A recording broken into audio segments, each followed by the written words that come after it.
On se prépare pour la campagne électorale fédérale de l'automne prochain. Je vois Emmanuel sourire déjà de plaisir, un plaisir annoncé, on va se le dire. Aujourd'hui, Andrew Scheer, le chef conservateur, a joué une carte. Il était en discours du côté de Toronto, Emmanuel, et il a émis l'hypothèse de créer au Canada ce qu'il appelle, lui, un corridor énergétique, donc d'une province à l'autre.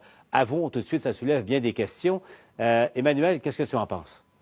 Moi, je trouve que c'est un projet intéressant. On sait, on connaît son idéologie. Là. Il est en faveur de trouver une façon de bâtir des pipelines, d'exporter le pétrole canadien, etc.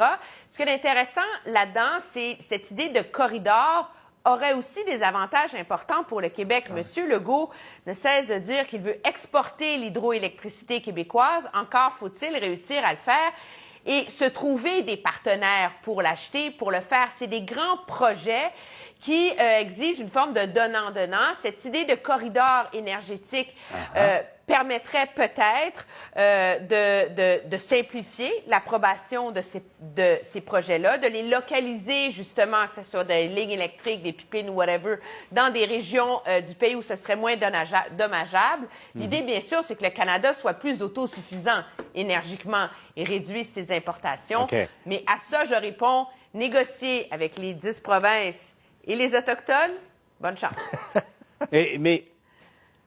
Oui. Deuxièmement, le Québec et la relation du Québec, enfin d'une partie du Québec avec le pétrole et les pipelines.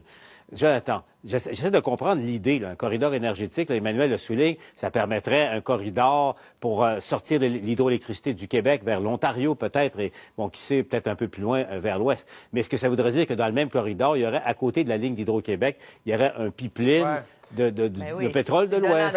C'est ça, c'est pas un seul tracé, là. Je me suis renseigné, dans le fond, c'est le principe d'avoir un concept. Corridor, mais par type, il ne serait pas un à côté de l'autre. Mais moi, de la façon que je vois le positionnement d'Andrew Scheer, je pense que c'est pas la première fois que je dis ça, là, mais je vais citer Jerry Maguire, un film des années 2000. Oh, quand même, que j'ai revu il n'y a pas longtemps. Cruise, qui disait « Help me to help you ». C'est un peu ce qu'Andrew Scheer dit à François Legault, « Aide-moi à t'aider ». C'est-à-dire, François Legault, lui, veut pouvoir acheminer son électricité, son hydroélectricité un peu partout dans le pays.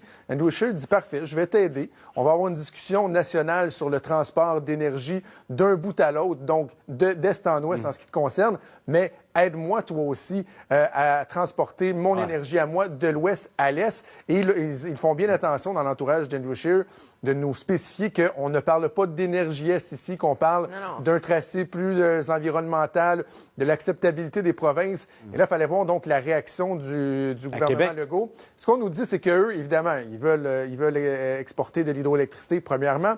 Ils disent, pour ce qui est des projets d'énergie, celui qui est sur la table en ce moment, c'est le projet de gazoduc, d'amener du gaz vers le Saguenay pour l'usine de liquéfaction. Et il dit, pour ce qui est du projet Énergie Est, en ce qui nous concerne, tout a été dit.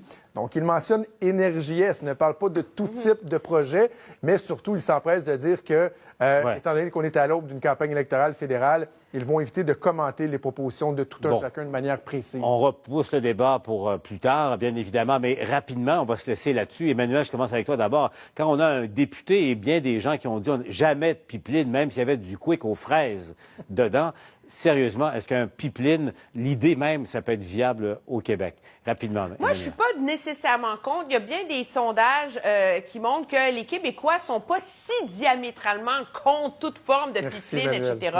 C'est un projet qui doit être crédible, qui doit se vendre. C'est pas évident. Mais de là à dire que c'est impossible, il faut juste changer le nom. Il faut arrêter de parler d'énergie. Je ne mets pas de fuel dans mes céréales, Paul Larocque, je te le confirme. Et je ne veux pas jeter de l'huile sur le feu non plus. mais moi, là, ça me donne des boutons quand le premier ministre Legault disait qu'il n'y a pas d'acceptabilité sociale pour un projet de pipeline au Québec.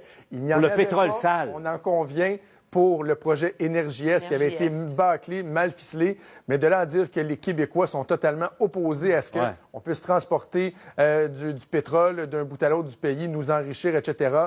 Il y a des sondages qui le démontrent. On n'en parle pas beaucoup, mais il y a des sondages qui démontrent que c'est pas vrai que les Québécois sont carrément fermés à cette idée-là. Mais vous pensez vraiment que François Legault pourrait accepter ça, lui qui a parlé d'énergie sale, de l'Alberta et tout ça? Sérieusement? Oui, mais je veux dire, l'énergie sale de l'Alberta et l'énergie du gaz de schiste américain, là, à un moment donné, là, Chacun on a a passé son bien prix. des années à se déchirer la chemise sur le gaz de schiste au Québec.